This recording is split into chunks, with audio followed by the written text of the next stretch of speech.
नमन माझे गजवदना, नमन माझे गजवदना, नमन माझे गजवदना, नमन माझे गजवदना.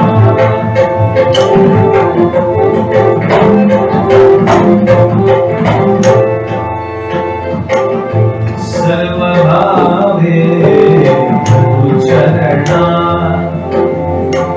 सर्व भावे चरणा, सर्व भावे चरणा. नमन माझे गजवदना, नमन माझे गजवदना.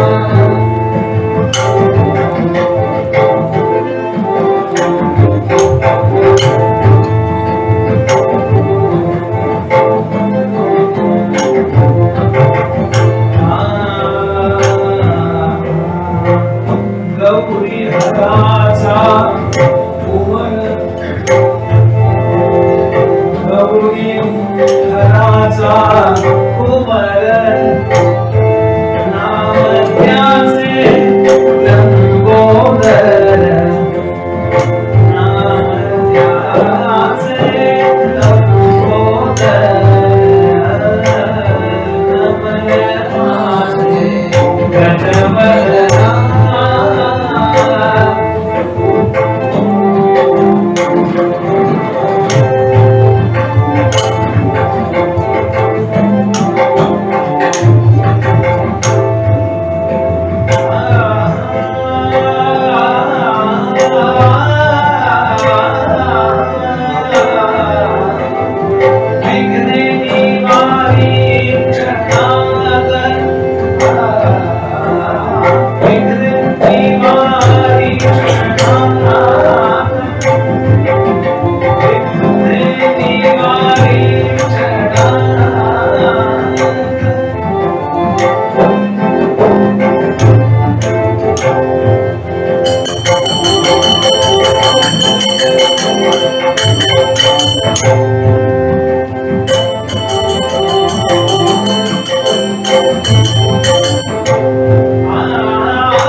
आज मी आपल्या समोर अभंग घेतला तो एकनाथ महाराजांचा आहे.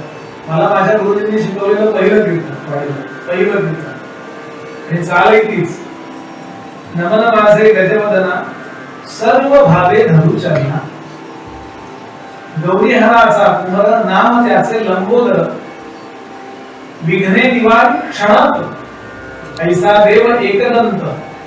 आणि एका जनार्दनी शरण सद्गुरु तोच गजानन. नमन माझे गजवदना सर्व भावे धरू चरणा. श्री मंगलम मूर्ती आपल्या डोळ्यासमोर श्वेतवाला हा कल्पातलं गणरायाचं रूप आहे. या कल्पातला गणेश आहे. सगळ्या कल्पातला गणेश हा गजवदन नव्हता. अगदी आपल्या चेहऱ्यासारख्या माणसाच्या चेहऱ्यासारखे अनेक गणेश. गणेशाचे अनेक गणेश पुराण त्यांनी वाचलंय किंवा मुद्गल पुराणाचा त्यांनी अभ्यास केला. गणेशाचे अनेक अवतार आहेत. त्यापैकी आता श्वेतवारा पुराणामध्ये तो काय प्रसंग घडला. भगवान शंकरांकडून त्या गणरायाचं लहानपणी मस्तक कापलं गेलं आणि पार्वती जेव्हा रागावल्या त्यावेळेला गजानन या गजाचं आनंद बसवलं गेलं. आणि त्यात पुन्हा शंकरांनी सांगितलं नंदीला इथून तू जा आणि आई आणि मुलगा झोपलेले आहेत हे बघ. आणि ज्या आईचं तोंड मुलाकडे नसेल त्याचं मस्तक कापून आण. ती आयांनी लक्षात ठेवा. तिच्या आईचं फक्त मस्तक म्हणजे झोपण्याचा मुद्दा नाहीये, तिथे राहण्याचा मुद्दा नाही. आपल्या लेकराच्या वर्तनामुळे ज्या आईचं लक्ष नाही त्याचं असं होतं. गणपती बाप्पाच्या इथे बसला म्हणून त्याचं चीज झालंय. बरोबर आहे असं उपकथा खूप आहे. तर असं आपलं जे स्वरूप आहे हा सर्व भावे धर्मचरणाच्या वरती आपल्याला बोलायचं पण ते बाजूला ठेवतो. नमन माझे गजवदना त्याच्या नावाला माझा नमस्कार. सर्व भावे धर्मचरणा याचं सगळं ह्यात पूर्वलंब करायचं. हा कोण आहे त्याचं काय समजा आधार कार्ड काढायचं झालं तर दुसऱ्या चरणात काढता येईल. गौरी हराचा कुमर भगवती पार्वती माता गौरी आणि हर म्हणजे भगवान कैलासनाथ त्यांचा तो कुमार आहे मुलगा. नाम त्याचे लंबोदर. अनेक नाव आहेत हजारो नाव आहेत. त्यात लंबोदर लंब आहे उदर त्याचे असा असं ढेरपुढे असा नका अर्थ घेऊ. आता त्याचा अर्थ लिहिला आहे की तुझं माझी वसे सचराचर म्हणून म्हणीचे लंबोदर. सृष्टी स्थिती लयादी व्यापार तुझं माझी घडत म्हणजे नंतरचा भाग कोणी आता नको पण त्या लंबोदराला आम्ही नमस्कार करतो. गौरी हराचा कुमर नाम त्याचे लंबोदर. पण त्याच्या कृपेनं होतं काय तर सगळ्या विघ्नांचा तो मालक आहे.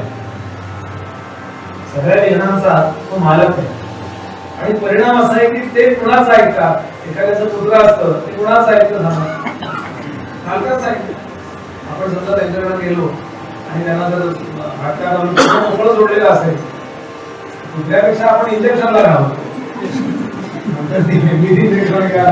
पुढे काय सांगितलं त्याच्यात हो शामराव कुत्र्याला जरा आवडा तुमच्या कुत्र्याला बांधा मला तुमच्याकडे यायचंय म्हणजे बिंदास या. काही काळजी करू नका. तुम्ही बिंदास पाठक पुढे आत द्या. अचानक ते कुत्र चावत नाही का तेच बघायचंय काल आणलंय.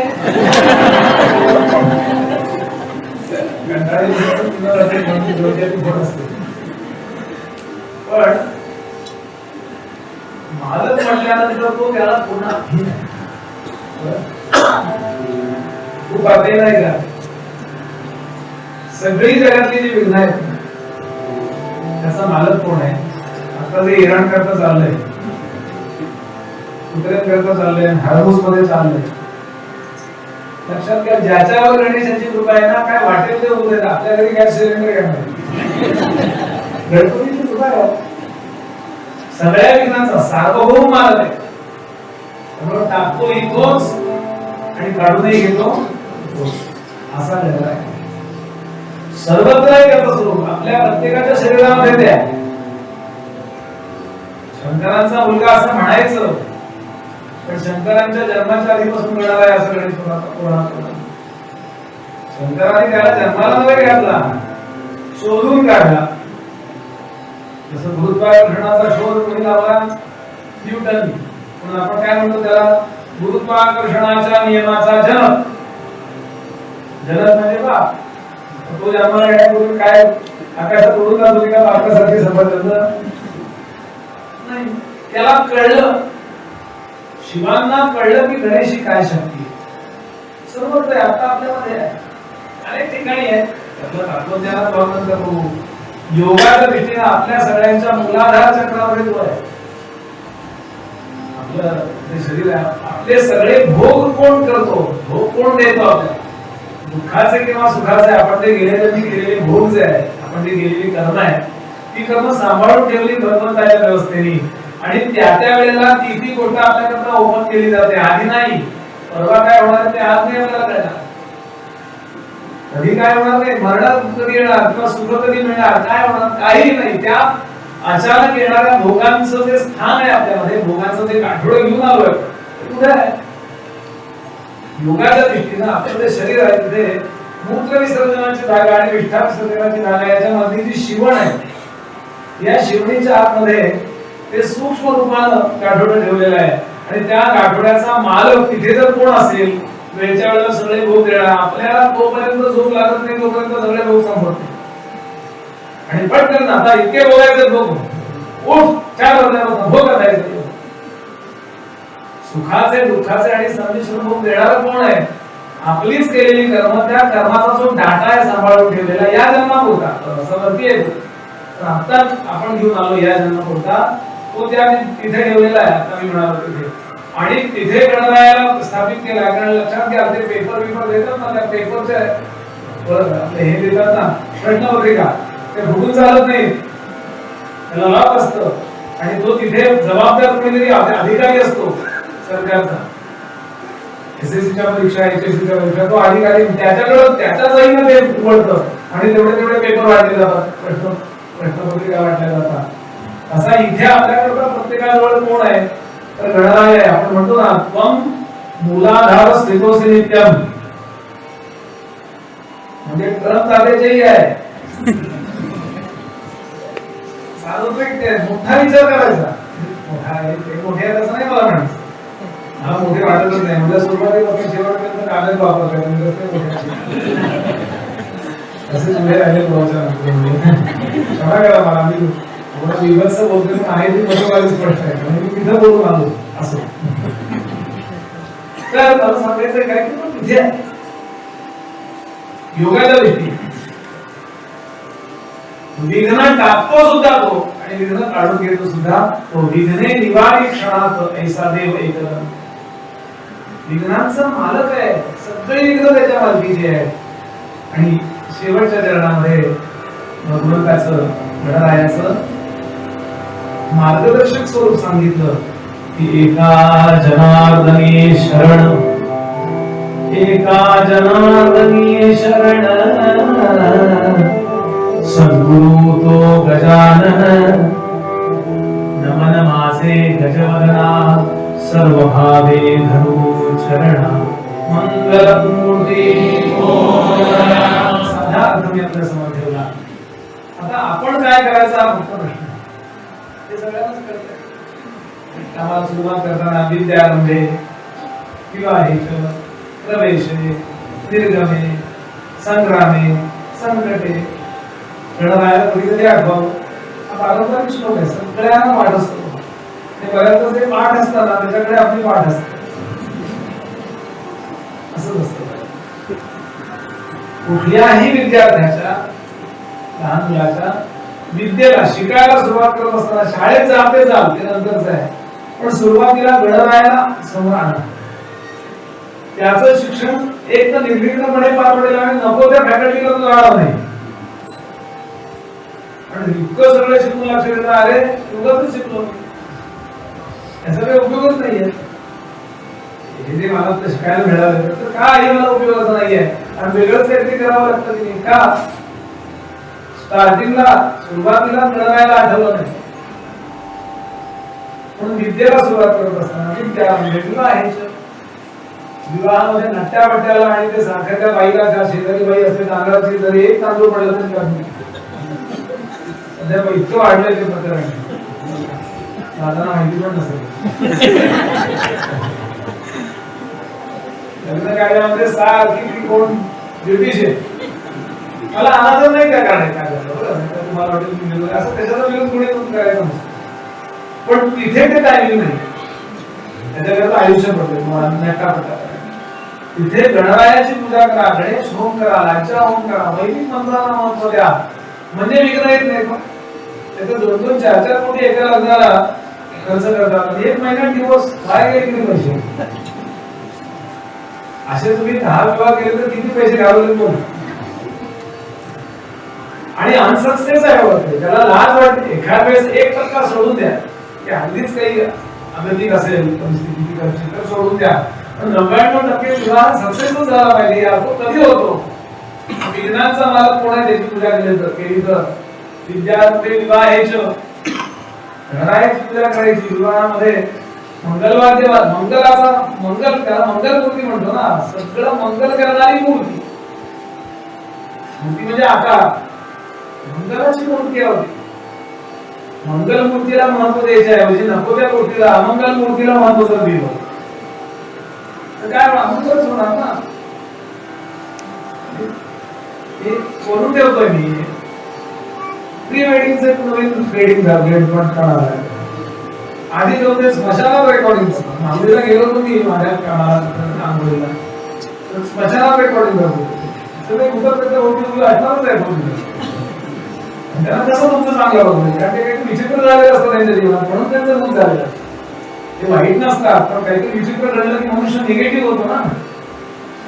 म्हणून हे आपल्या विवाहाच्या वेळेला गणरायाचं स्मरण महत्वाचं, हे मला सांगायचं. विवाहाच्या प्रवेश, घरात प्रवेश करीत असताना, कुठेही प्रवेश करीत असताना, म्हणून प्रवेश द्वारावर गणपतीला पाहिजे. आमच्याकडे पुण्यामध्ये फक्त दगडूशेठच लावतो, दुसरा कुठलाच लावला नाही. प्रवेश निर्गमे, बाहेर पडत असताना गणराय, सरस्वती आणि सद्गुरू या तिघांचं स्मरण करा असं म्हटलं. गणराय आपल्याला आकलन करून देतो, सरस्वती आपल्याला परफॉर्मन्सला शक्ती देते आणि सद्गुरू हा अनुभव देतो. एकच शक्ती पण 3 त्याचे स्तर, 3 त्याचे स्टाईल्स असं म्हणतील, पद्धती अशा. आता गणेश विषयाला चाललाय. म्हणून प्रवेश निर्गमे तथा संग्रामे, संकटाला या युद्धाला जाताना भगवान गोपाळ कृष्ण, भगवान रामराय कोणाचं पूजन करीत असत. त्रिपुरासुराचं आपण आख्यान अनेकदा ऐकतो, भागवतामध्ये त्रिपुरासुराचं आख्यान आहे, अनेक ठिकाणी आहे. पण 17 वेळा भगवान शंकर हारले असं वर्णन आहे. 17 वेळा. कुणाचा तो कमलाक्ष, तारकासुराला 3 मुलं होती, त्यांना आपण तिघांना मिळून त्रिपुरासुर म्हणतो. आकाशामध्ये 3 त्यांनी मोठीच्या मोठी नगरनिर्मिती सॅटेलाइट्स घेतली होती ब्रह्मदेवाकडून तयार करून, एक चांदीचं, एक सोन्याचं, एक लोखंडाचं, आणि ती आकाशामध्ये होती तरंगत. आणि त्यांनी सांगितलं आम्ही कधीच मारणार नाही. ते म्हणजे असं जाणार नाही. ठीक आहे म्हणे, 3 सॅटेलाइट एका रेषेत आली, जो बाण मारणार आहे त्याच्या दृष्टीनं कुठूनही एका रेषेत कधीच येणार नाही. कुठली तरी एक बाजू अशी असते की तर एका रेषेत आमचे 3 आली, 3 जण आले आणि 3 आलो. कमलाक्ष, तारकाक्ष आणि विद्युन्माली असे 3 नाव आहेत. हे तारकासुराची मुलं होती. आणि आकाशामध्ये आमची 3 पुरं म्हणजे गाव आकाशात तरंगणारी, एका रेषेत जोपर्यंत येत नाही तोपर्यंत आम्ही मारणार. आणि पाणी केले ते एका रेषेत यायचे नाही. तसे ट्रॅफिक जाम झालं की ट्रकवाले कधी एका रेषेत नाही, एक असा एक चालतो, सगळं ट्रॅफिक काम करून टाकतो. मला त्याचीच आठवण येते. करणार काय. आणि भगवान शंकरला भरपूर युद्ध करतात. शंकराच्या पुढे ताकदच नाही लक्षात घ्या. शंकर ही सगळ्यात स्पेशल आहे. समर्थांचा अभंग आहे, हाडिकांची मुळती शंकरा खालती, लक्ष्मीनाथाच्या खालती आहे सगळ्यांची कीर्ती, वाचवली क्षितिला असं म्हणतो. विष्णू ब्रह्मदेव आले का विष प्यायला, आज गेला तरी विष प्यायला. विष पिणारे आणि अमृत पिणारे असे दोघे आहेत. अमृत पिणारे ते देव आणि विष्णू बचवणारे ते महादेव. तुला महादेव म्हणतात का. आणि म्हणून शंकराचा पंचायत अशी झाली. फार छान आहे कथा पुराण. मी गणपती बाप्पाची गोष्ट सांगतो, गणेश पुराणाची कथा. आणि अंगाला इतकं त्यांनी भस्म लावलं, वाईट वाटलं त्याला. तुझी कसं हरलं की वाईट वाटायचं खेळाडूंना असं रडायचं कसं आपल्याला रडायचं लोक स्टेडियमवर हरलं तर असतं बाहेर असतं एवढं होते अक्षरशः डोळ्यात पाणी अंगाला भस्म तुम्ही इतकं वैराग्य आधी वैराग्याचं ते तुम्ही इतकं अंगाला लावून बसलाय असं म्हणजे वडाच्या पारंब्या कुठल्या आता सांगायचं वडाच्या पारंब्या कुठल्या आणि यांचा हात तुला कळत नव्हता आणि या गादीचे मालक आमचे येते असं भारत महाराज तिथून झाले ते नारायण नारायण असे चाललेले होते आणि इतके रागावले शंकर मला याच्या त्रास होतो तू नारायण नारायण म्हणतो गप्प बस नारायणाला कळेल ना कुठला आवाज मग ते वडाच्या पारात असा हात आणल्यानंतर कळला अरे बापरे हे आहे बरं स्तुती वगैरे केली नमस्कार केला याने विचारलं माझं असं का झालं सांग ते म्हणजे काय झालं सांगा मग काय झालं सांगतो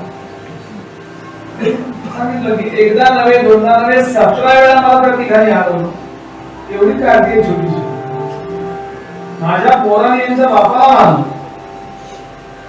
मारलं आणि तारका सुद्धा ठार केला आणि ही तिघ जण मला त्रास देतात काय करू मी ते म्हणले तुझं काहीतरी युद्धात चुकलं का दादा ते काही कीर्तन करायचं नाहीये अरे जन्मोजन्मी हेच काम करत आलो मी युद्ध तुम्हाला काय सांगतो ते काय तंबोऱ्या घेत नाही करून लावायची असते काय करायचं तुला माहितीये का नारद म्हणले ते बघा हे बोलतो तुम्ही मला विचारलं मला तुम्ही विचारलं मी बोलतो ना पुस्तकस्य चेत करूया न जाण्याय न पुच्छता जानन्नपि मेधावी घडवल लोकाचे